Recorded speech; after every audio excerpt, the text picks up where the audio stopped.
You heard it right. Is the art of learning, not the art of learning drawing. What you need to know is that lazy people always find shortcuts.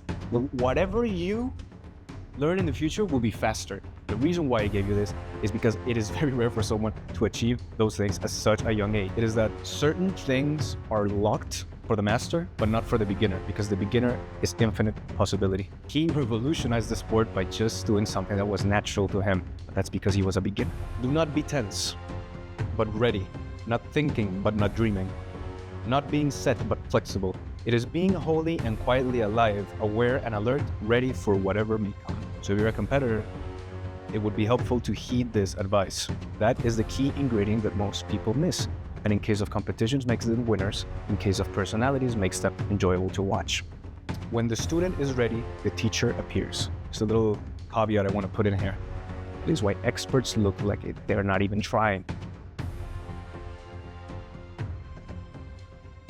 Subscribe and turn on notifications. So today's topic is the art of learning. You heard it right. Is the art of learning, not the art of learning drawing, the art of learning photography, the art of learning writing. No, the art of learning. Why? Because when I was starting out as a producer, because I made music and writing, I told myself, how do I spend the least amount of time possible studying this, because I'm very lazy. So what you need to know is that lazy people always find shortcuts. So one of the things that I did is that I studied what all of these things had in common. Every single ability has to be learned. And if you learning, whatever you learn in the future will be faster, because there are roots between careers and there are roots between skills. So that's what we're going to be talking about today. And I'm going to be grabbing some information from this book. It's called The Art of Learning by Josh Waitzkin. So Josh is an 8-time national chess champion in his youth, was the subject of the book and movie Searching for Bobby Fischer. At 18, he published his first book, Josh Waitzkin's Attacking Chess. Since the age of 20, he has developed and been spokesperson for Chessmaster, the largest computer chess program in the world. Currently in its 11th edition, now a martial arts champion, he holds a combined 21 national championship titles, in addition to several world championship titles. He regularly gives seminars and keynote presentations and is the president of the JW Foundation, a nonprofit devoted to maximizing each student's unique potential through an enriched educational process. The reason why I gave you this is because it is very rare for someone to achieve those things at such a young age. He's been studying learning since he was like 11. So that's why I'm using his example and his book. So to start off, he says, 2 questions arise. First, what is the difference that allows some to fit into that narrow window to the top? And second, what is the point? If ambition spells probable disappointment, why pursue excellence? In my opinion, the answer to both questions lies in a well-thought-out approach that inspires resilience, the ability to make connections between diverse pursuits, and day-to-day enjoyment of the process. The vast majority of motivated people, young and old, make terrible mistakes in their approach to learning. They fall frustrated by the wayside, while those on the road to success keep steady on their paths. One of the things that he teaches at the beginning is to have beginner's mind. So if you're not familiar with beginner's mind, it is basically, even though you have studied for years or exercised your career for years on end, it is very important to always keep your mind empty and work for the stuff that is in front of you in the moment. He says, it is not so difficult to have a beginner's mind and to be willing to invest in loss when you are truly a beginner. But it is much harder to maintain that humility and openness to learning when people are watching and expecting you to perform. To make this topic a little bit clearer, it is that certain things are locked for the master, but not for the beginner, because the beginner is infinite possibility. There is a phrase by, I believe it was Rumi, and it says, in the beginner's mind, in the master's mind, the options are but a few. In the beginner's, they're infinite. One of these examples that I wanted to take from the real world is about basketball. There was this player, this point guard called Steve Nash. If you don't know Steve Nash used to play football For those of in the US, for those of you in the US, soccer. So he came from a different sport altogether. Someone that is just plays basketball and becomes an expert is never going to look to other sports to realize themselves. But he started out there. And what happened? When he came into the league, he used to drive by the baseline and dribble around the paint. So that's something that you didn't used to do. You just drove, and if you were there, you just went up for the foul or for the points.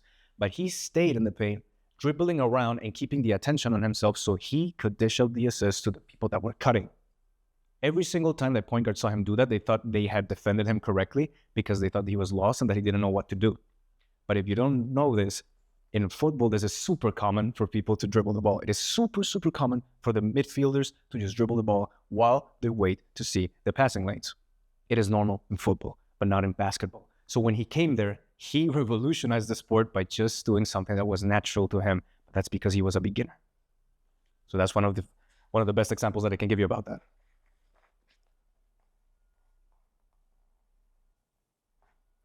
Okay, so after starting off with this book, I just want to make a slight pause so that we can open the other one because there's a relevant topic. It's called Be Water, My Friend. It is written by Shannon Lee, the daughter of Bruce Lee. So these are some of the teachings of the great master of Jeet Kune Do.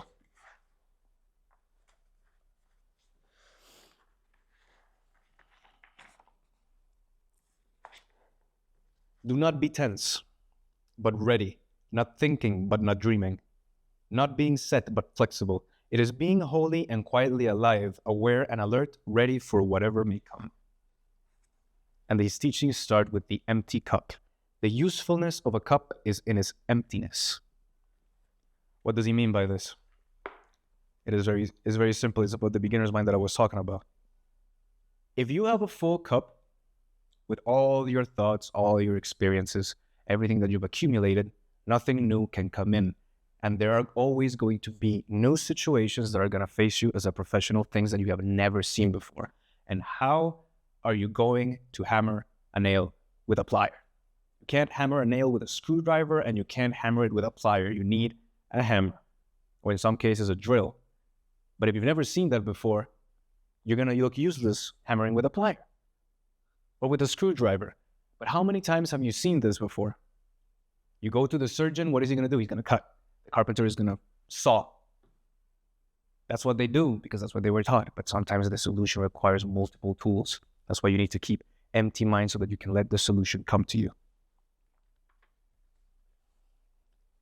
Another thing it teaches is about the eternal student. It's about always having the mind of someone that is learning. Life itself is your teacher, and you are in a constant state of learning.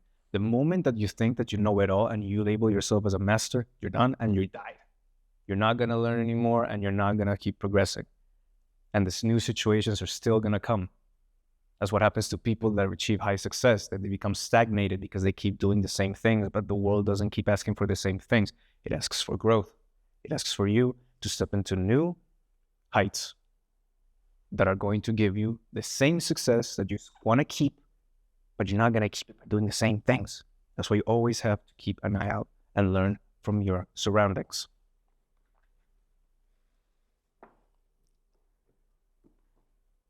Okay, and now we go back to the other book because it's a very important teaching. Then we will come back to Bruce because he's going to round up the ideas.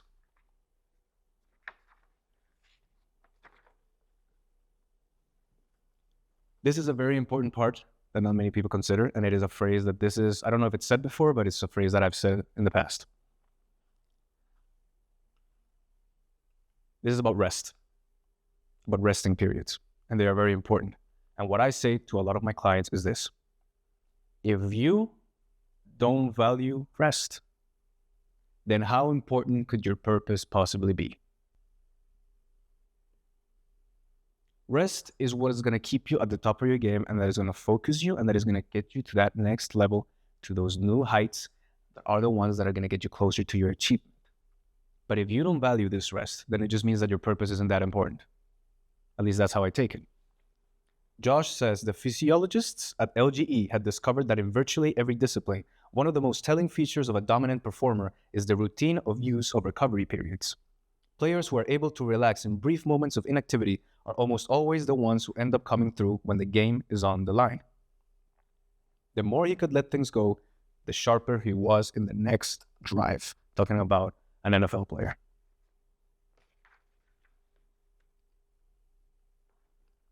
Rest is something that not many people think about. They take it for granted.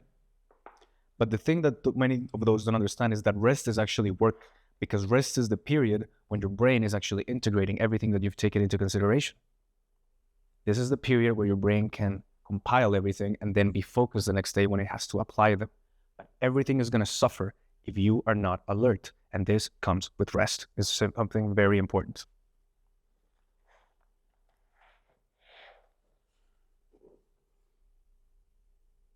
Here we get to one of my favorite points, is about simplicity. At a high level, principles can be internalized to the point that they are barely recognizable even to the most skilled observers. In fact, the more adverse the environment, the better off I feel, because I know my opponents will not deal with the chaos as well as I will. That is an amazing phrase, because it is talking about he has called his abilities to such a level that in that chaos that is competition, in this case he's talking about Tai Chi.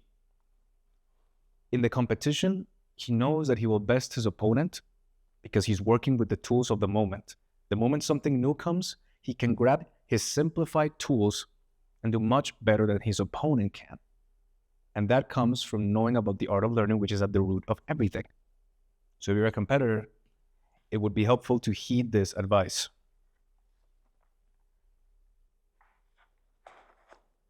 Bruce also has something to say about simplicity. Being wise in Kung Fu does not mean adding more, but being able to remove sophistication and ornamentation and be simply simple. Like a sculptor building a statue not by adding, but by hacking away at the unessential so that the truth will be revealed unobstructed.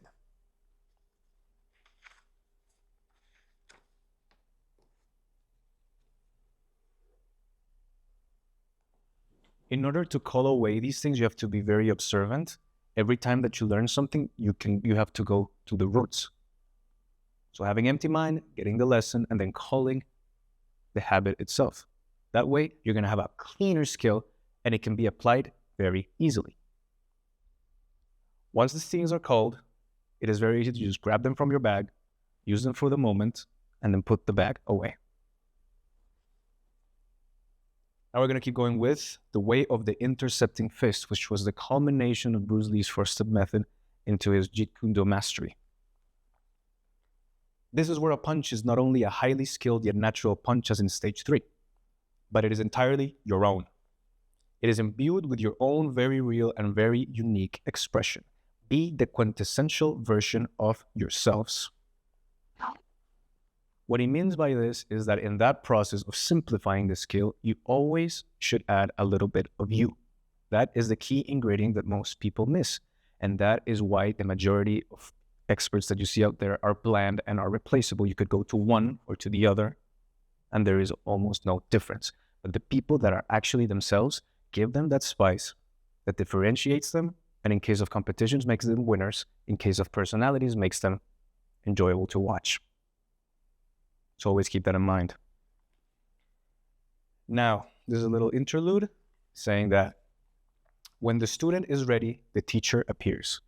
If you are someone that doesn't really feel confident in going at the process by yourselves, it's normal, but you still need the keen observation that is necessary for recognizing a master, because this phrase is very famous, but I like to add a little bit of my own wisdom, and it is this.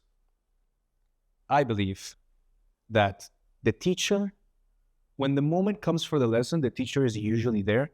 It is the student that needs the eyes to be able to recognize the master. That it is something that people don't talk about that much, because the masters are usually there before. It is just that the student takes a little bit more time to recognize them. So look around and see if there is a role model that you can follow. It can be online, through videos. It doesn't really have to be in person. If it's in person, it's better. Someone that can help you in the process, and it can make things way easier. Just always make sure to keep being yourself, because masters have a tendency to apply their methods. Only grandmasters are capable of seeing what the student has to offer and allowing him to walk his own individual path. So keep a keen eye that you don't start emulating your master and instead grab his teachings so that you can become a better version of yourself.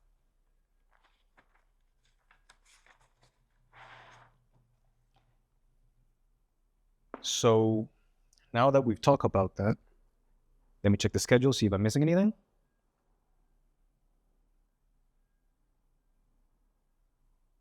Yes, so learning in the moment. Just a little caveat I want to put in here. Thinking is of the past. When you have to act out, if you haven't done the preparation process that comes from the art of learning, then you're going to have to improvise with the tools that you have, and you're going to carry everything like I said before. And you're not going to operate for what the thing needs. You're going to be working with a fiction that was fabricated by your own experiences in your own mind. The things are here. The moment that is calling for your action is out here, not in here. Everything that you add becomes a fiction that is going to disrupt your results. And it's a very big blind spot that people have, because the work of art is out here. So make sure that you focus on what is outside and you keep the teachings clean. And now that I've said this, I want to give you a little exercise. In the art of learning, in this book, Josh talks about a moment when he had a competition that was 3 months out. And I believe he injured his elbow. When he went to the doctor, he told him, this is going to be healed in 3 months, so you're going to be able to compete, but you can't, because your arm will atrophy and your opponents will see it and they're going to attack it because it's the weak point. So you shouldn't compete. And Josh said, I think I'm going to take my chances. So he went to the gym and he did something very peculiar. He started lifting weights with his healthy hand, and he imagined through a very concentrated meditation that his other arm was doing the exact same thing. When the doctor removed the protective cover, he realized that his arm wasn't atrophied at all. It looked as if he hadn't stopped training even for a single day, which is something that the brain does, which many people don't take to its extremes, but many people know it, is that the brain can't tell the difference between what is happening and what is up here. And you can use that to your advantage. Use these meditations to sit down, calm yourself down, and imagine the specific moment where you're in your profession and where you're going to act, whether it be a speech, whether it be a competition, in sports, anything. And once you visualize that, prepare yourself for the moment, and your brain is going to start wiring in that specific way. The pathways are going to write themselves, and you're going to do much better, almost as the thing is happening, because remember, for the brain, it is happening. And you've got a real life example right here. And now, to observe the results, it is very natural for you to realize that all of a sudden, when you're performing, as soon as you start, there's zero tension. All of a sudden, you're relaxed, and you don't feel your muscles sensing, your hands sweating. It becomes very normal, but it's because of the practice, because all that we talk about is what people don't see. 95% preparation, 5% execution. That is why experts look like it. They're not even trying, because they've done all the work. It isn't talent. It isn't magic. So stop excusing yourselves and start learning. And to end the lecture, I want to leave you with final words from the epilogue of this book. I have to leave now, my friend. You have a long journey ahead of you, and you must travel light. These paragraphs at best have been merely a finger pointing at the moon. Please do not take the finger to be the moon, or fix your intense gaze on the finger, and thus miss all the beautiful sight of heaven. After all, the usefulness of the finger is in pointing away from itself to the light that illumines finger and all.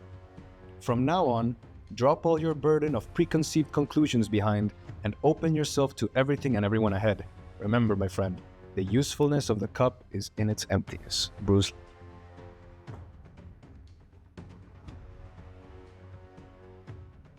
If this video spoke to your soul, make sure to like, subscribe, and turn on notifications. Share it with anyone that you believe might benefit from this, and if you want more content, follow me on my other socials that are down in the description, where I go into more depth on divine topics.